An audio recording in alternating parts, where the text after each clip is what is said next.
Cette question est très souvent posée. Et Taïya, comment ces gens faisaient-ils pour se réchauffer? Maître, on dit que les dames se promenaient avec des voiles dans le harem, n'est-ce pas? Avec des voiles. Les habitants de Gaziantep appellent ça un tendre. Les gens de Khazri appellent ça une iskande. À l'époque ottomane, toutes les fourrures et les plumes des femmes étaient tournées vers l'intérieur. Alors, à la lumière de ces informations, je pose la question. Hürrem Sultan est-elle devenue valide sultan ou non? Voici une question qui pourrait vous être posée. Qui est la dernière valide sultan à avoir vécu au palais de Topkapı? Réponse. Il y a une porte qui mène de l'appartement de la valide au patio de la valide Tal. Au-dessus de la porte, un petit extrait d'un verset de la sourate Youssouf du Coran est inscrit. Mais pourquoi ce verset est-il écrit dans la chambre d'une mère? Il connaissait très bien le Coran. Rien n'était écrit quelque part sans raison.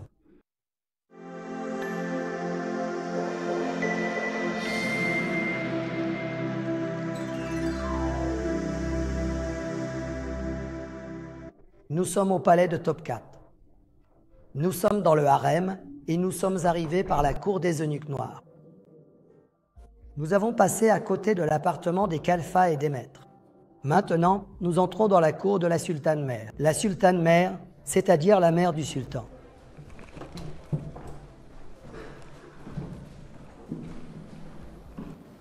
Beau courage. Dans certaines parties du palais de Topkapı, il y a ce genre d'espace avec des cheminées. C'est-à-dire, au centre, il y a ce système qui assure la chaleur, et cette question revient souvent. Et Taïya, comment ces gens faisaient-ils pour se réchauffer? On se demande toujours comment ils arrivaient à se chauffer. D'ailleurs, il y a quelques années, un journaliste a posé la question à İlbe Oka. Il a dit « Professeur, les dames du harem se promenaient voilées, n'est-ce pas ?» İlbe Oka, décontracté, a répondu « Mon enfant, as-tu déjà visité le palais de Topkapı en hiver? Tu gèlerais. Ici, il fait un froid glacial, vraiment glacial. En ce moment, nous visitons sous la chaleur du mois d'août. Regardez, même maintenant, ici, il fait plutôt doux. En hiver, vous gêneriez vraiment. Ouvrons un passage pour ceux qui passent derrière, le chemin est bouché. Comment faisait-il pour se réchauffer? Je l'ai vu de mes propres yeux. Parce qu'il y a des gravures, il y a des miniatures. C'est une pratique très familière à ceux d'entre nous qui viennent des villes d'Anatolie. Les habitants de Gaziantep appellent ça un tendre. Les Kayseriens, il y avait une dame de Khazri parmi nous. Elle est partie. Elle était avec nous il y a un instant. Ah, il n'y a pas d'autres personnes de Khazri? Les Kayseriens appellent ça aussi une iskande. J'en ai parlé avec des gens de Khazri. En fait, je l'ai vu de mes propres yeux dans les vieilles maisons de Khazri et aussi dans les maisons de Gaziantep. Qu'est-ce que c'est? Le tendre, l'iskemle. Regardez, à l'époque ottomane, l'hiver, le palais de Topkapı était tellement froid que tout le monde gelait, surtout les femmes. Aujourd'hui, comment porte-t-on les fourrures? Avec les franges, les plumes tournées vers l'extérieur. Parce qu'à un moment donné, il s'agit aussi de montrer, c'est pour l'apparence. Plumes de corbeau, plumes de léopard, et ainsi de suite. À l'époque ottomane, les femmes portaient toutes les fourrures, les plumes, tournées vers l'intérieur. Parce qu'il faisait un froid glacial, donc tout était tourné vers l'intérieur.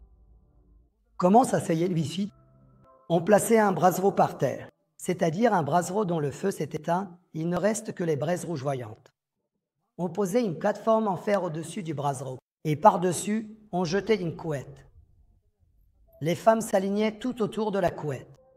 Elles se glissaient sous la couette et la remontaient jusqu'au cou, sous le menton. Comme ça chauffe par en dessous, elles étaient bien au chaud. Et au centre, on posait quelque chose. Tu sais, les fruits secs de Gaziantep, Mara, Kurfa, les sucuk aux noix et tout ça. Elles grignotent d'un côté, se réchauffent de l'autre, et la conversation continue. C'est comme ça que faisaient les femmes au palais de Topkapı. Pour le même système, ce que l'on appelle tendre, les gens du sud-est, autour de Khazri, appellent ça iskande. On installe un système similaire. Au centre de la pièce, il y a même un puits en pierre, avec un feu qui brûle à l'intérieur. Ils installent ce système par-dessus. Ici, ce foyer brûle. Ce foyer chauffe les pièces latérales du palais en diffusant lentement la chaleur de droite à gauche. Si vous êtes prêts, on continue. Dans un instant, nous allons entrer par cette porte et nous tomberons sur les appartements de la valide sultan. Valide, comme son nom l'indique, signifie mère. La mère de qui? La mère du sultan. La mère du sultan séjournait ici. Qui a séjourné ici? Qui donc? Évidemment, avec les séries et les romans, ça nous vient tout de suite à l'esprit. Hürrem Sultan a sûrement séjourné ici. Pour qu'une femme puisse devenir Valide Sultan, il faut bien le dire à haute voix. Son fils doit devenir sultan. Autrement dit, il faut survivre à son mari. Donc, si parmi vous, mesdames, il y en a qui veulent devenir Valide Sultan, à l'époque ottomane, il fallait d'abord se débarrasser des hommes. Les maris devaient partir les premiers et votre fils devait devenir sultan. À la lumière de ces infos, Hürrem Sultan est-elle devenue Valide Sultan? Non, elle ne l'est pas. De son vivant, elle ne l'est pas devenue. D'abord, elle est décédée 8 ans avant son mari. Elle est morte en 1558. Sulayman le Magnifique est mort en 1566. Elle n'a même pas vu son fils devenir sultan. Elle est décédée alors que son mari était encore en vie. Donc, dans ce sens, Hürrem Sultan n'a jamais séjourné dans l'appartement de la Valide Sultan. Parce qu'en fait, elle n'était pas Valide Sultan. Pour devenir Valide Sultan, il faut que ton mari meure et que ton fils devienne sultan. Il faut que tu sois témoin de tout cela. Puisque nous entrons dans l'appartement de la Valide Sultan, je vais poser une question de plus qui est officiellement la dernière Valide Sultan de l'Empire ottoman. Celle que tout le monde reconnaît officiellement dans l'Empire. Ce n'est pas que Zem Sultan. Après elle, il y en a eu beaucoup d'autres. Une belle réponse est arrivée. Mirisha Sultan est la mère de Selim III. Elle est l'épouse de Mustapha III. Et c'est elle la dernière Valide Sultan à avoir vécu dans l'appartement que nous allons visiter maintenant. Donc, si une question comme celle-ci vous est posée, celle qui a vécu le plus longtemps au palais de Topkapı, qui est la dernière Valide Sultan à avoir vécu au palais de Topkapı? La réponse est Mirisha Valide Sultan. C'est exact. Mais ce que je veux dire, c'est qu'après Topkapı, qu'ont-ils fait? Ils sont passés au palais de Dolmabahçe. Ils sont allés à Yıldız, la dernière Valide Sultan. Normalement, ce devrait être la mère du sultan Vahdettin, n'est-ce pas? Ce n'est pas la mère du dernier sultan. Alors, qui était l'avant-dernier sultan? Mehmed Resadan, est-ce sa mère? Non plus. Le sultan précédent était Abdülhamid. Est-ce la mère d'Abdülhamid? Non plus, parce que sa mère est morte quand il avait 10 ans. Alors, qui? Je vais répondre. Une bonne réponse est arrivée pour Abdülhamid. Sa belle-mère, Perestukadne, était une femme qui n'a jamais eu d'enfant. Elle est devenue la dernière Valide Sultan de l'Empire ottoman. Aucun enfant, voilà, c'est ça le destin. Peu importe à quel point vous vous démenez. Démenez-vous, dites « Je veux cette position, je veux cet argent. Dieu donne à qui il veut. » Comment une femme sans enfant peut-elle devenir la dernière Valide Sultan? Tu n'as pas d'enfant, donc normalement, c'est fini d'avance. Perestukadne, quand Abdülhamid en avait 10 ans, sa mère, Tirimuslan Kadne, est décédée. Le père, le sultan Abdülmecid, l'a alors pris par la main. Il l'a emmené chez une autre de ses épouses, Perestukadne, qui n'avait pas d'enfant. Il lui a dit « Désormais, c'est toi sa mère ». Il s'est tourné vers lui et a dit « Désormais, c'est ta mère ». Et elle s'est bien occupée de lui, bien qu'Abdülhamid en disait toujours « Elle était comme ma mère ». C'était une femme très douce, réservée et timide. Elle s'enfuyait dans sa maison à Sicile, elle ne restait pas au palais de Yıldız. N'importe qui d'autre ne quitterait pas le palais, mais elle partait. Le garçon était absorbé par les affaires de l'État, elle sautait tout de suite dans la calèche et s'en allait. Abdülhamid regardait autour de lui, où est ma mère? Où est ma mère? Elle est partie à sa maison de Sicile, monsieur. Allez la chercher tout de suite, ramenez-la tout de suite. Ensuite, il disait, maman, pourquoi tu t'en vas? Je veux te voir à mes côtés, près de moi, sous mes yeux, et cette femme est devenue la dernière Valide Sultan. Où allons-nous maintenant? Nous allons passer dans l'appartement de Mirza Sultan, où a également séjourné la dernière Valide Sultan qui a vécu dans ce palais, dans cette chambre.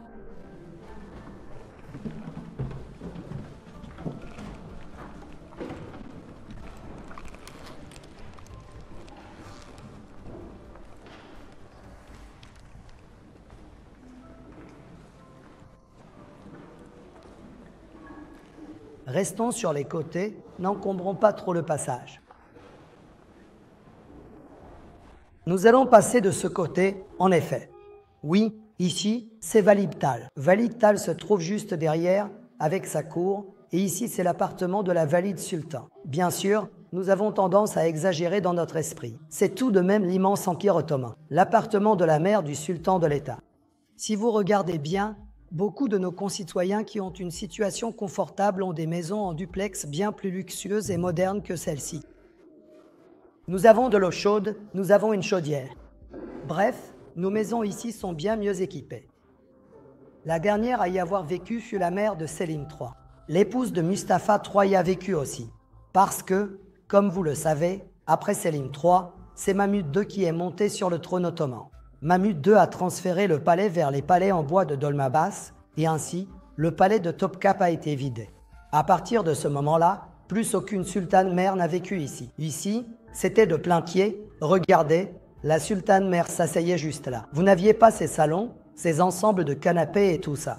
Nous vivons bien plus luxueusement dans les palais aujourd'hui. La pauvre femme s'asseyait juste là, à l'endroit que vous voyez. Son petit déjeuner lui était servi ici, devant elle. Quand elle dormait, elle s'allongeait juste là. Avant, on entrait par une ouverture, maintenant c'est fermé. Regardez, là, il y a un tout petit renfoncement, vraiment minuscule. La plupart d'entre vous n'iraient même pas là-bas. Vous diriez, oh, je me sens à l'étroit ici. Elle se blottissait dans ce tout petit espace et y dormait. Oui, là, c'est très bien visible à la caméra en ce moment. C'est ça, c'était sa chambre à coucher. C'est un endroit minuscule, juste assez profond pour qu'une seule personne puisse s'y allonger. Peut-on voir son côté gauche? La caméra est à droite. Oui, il y a encore une pièce à droite, mais on ne la voit pas.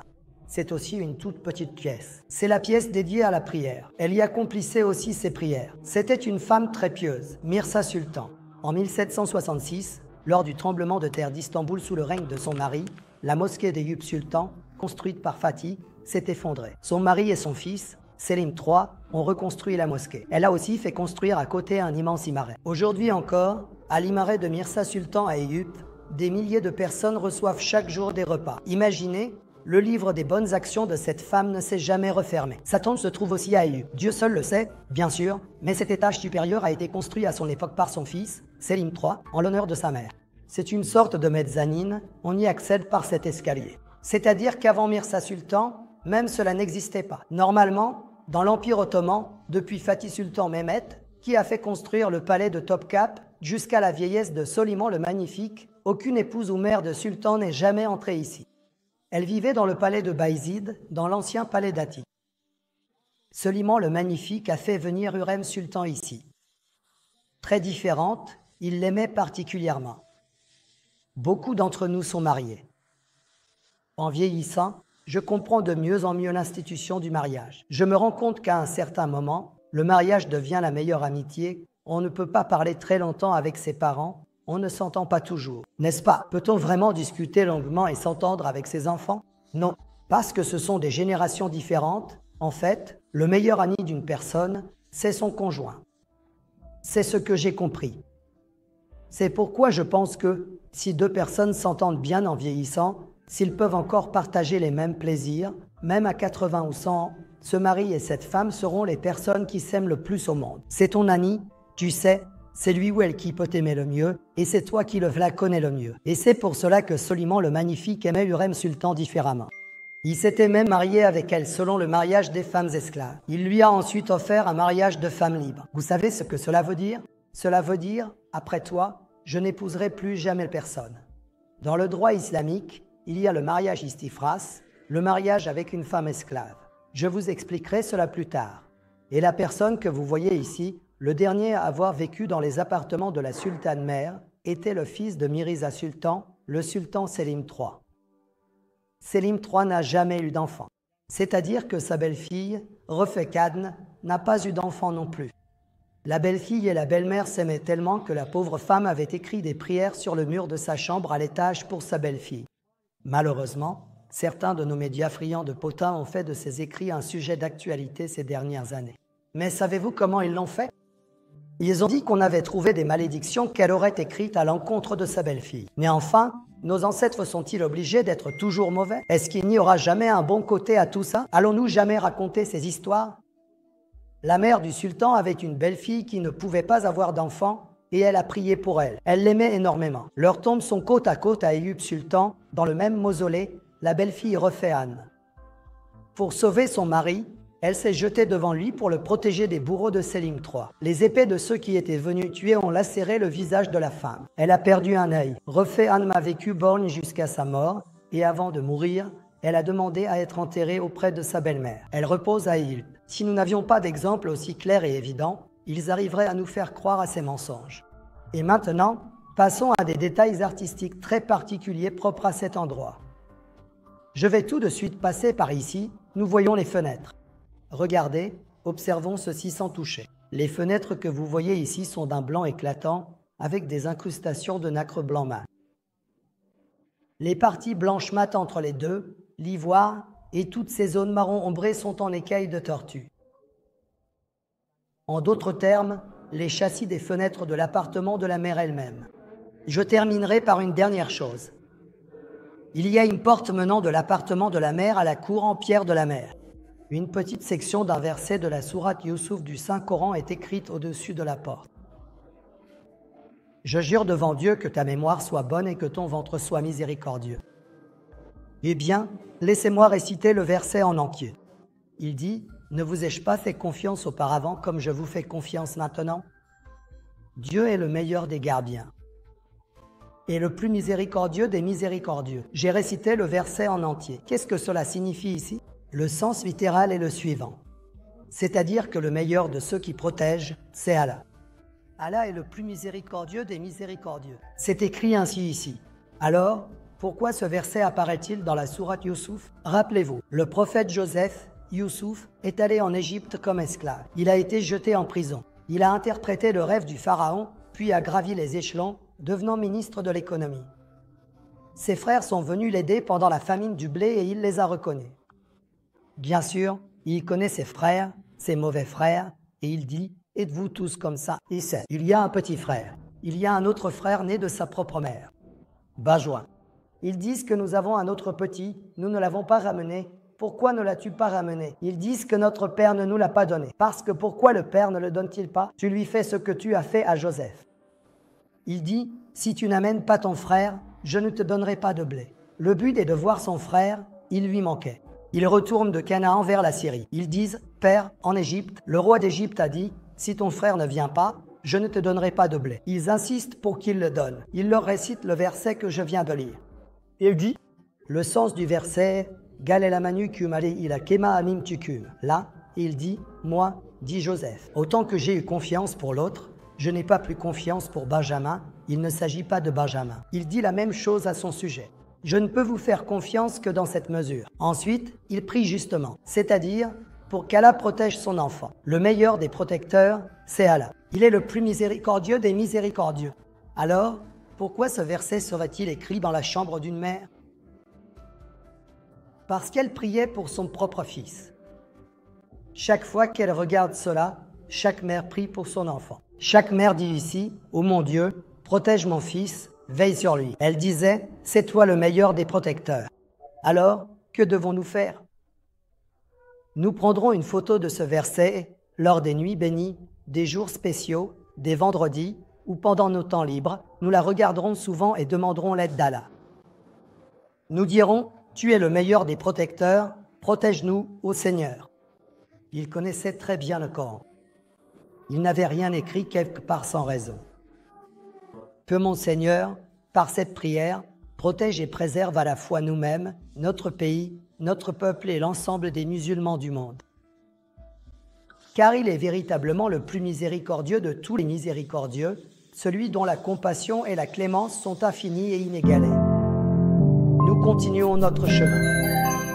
Maintenant, je vais vous présenter et vous montrer des exemples concrets aux rois, aux dirigeants et même aux individus impulsifs, afin qu'ils puissent comprendre pleinement la portée de ces enseignements.